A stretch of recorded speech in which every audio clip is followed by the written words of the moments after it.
Yeah, you know what it is. It's your boy Guess Who. We now tapped into Streetnerdz Radio, the #1 station in the streets right now.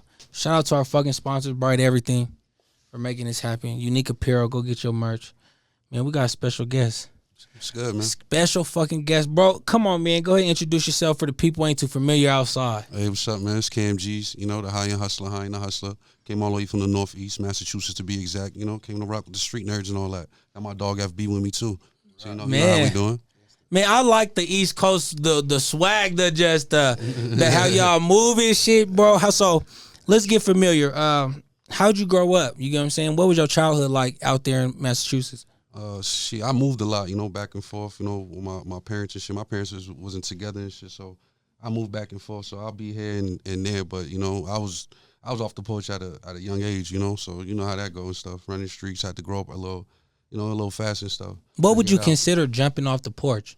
I think a lot of people nowadays, I think they got it confused as far as what is jumping off the porch. What was your definition of it? I mean, taking the training wheels off. You know, you got to explore life out on your own at a time. You know, some people jump off the porch at 21. Some people do it at 18. I happen to be like 13, 14. And we was just young, running wild.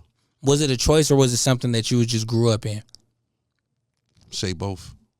I could say both because I could have went that way, but I chose to go that way, you know. So what was the appeal for you? I don't know, just having, you know, homies with the same liking, relatable, you know. You know, outside of having brothers, my blood brothers and stuff, you know, brothers from, you know, in the streets and stuff too. So it's, I guess, you know, that type of camaraderie and stuff. Hell yeah. So when did you fall in love with music? Not making music, but fall in love with music. Was it a song or a moment? I don't know.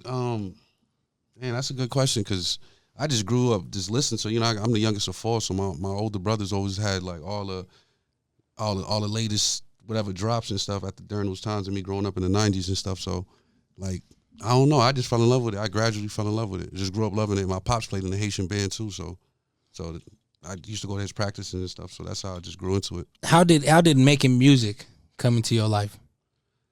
Damn.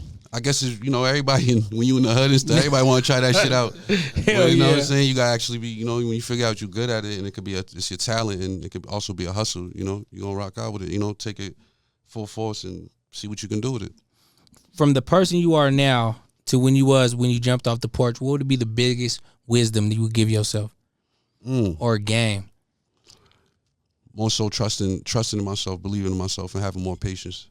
You know, and really just I don't know, just looking at mistakes as lessons instead of really being hard on myself and stuff, you know?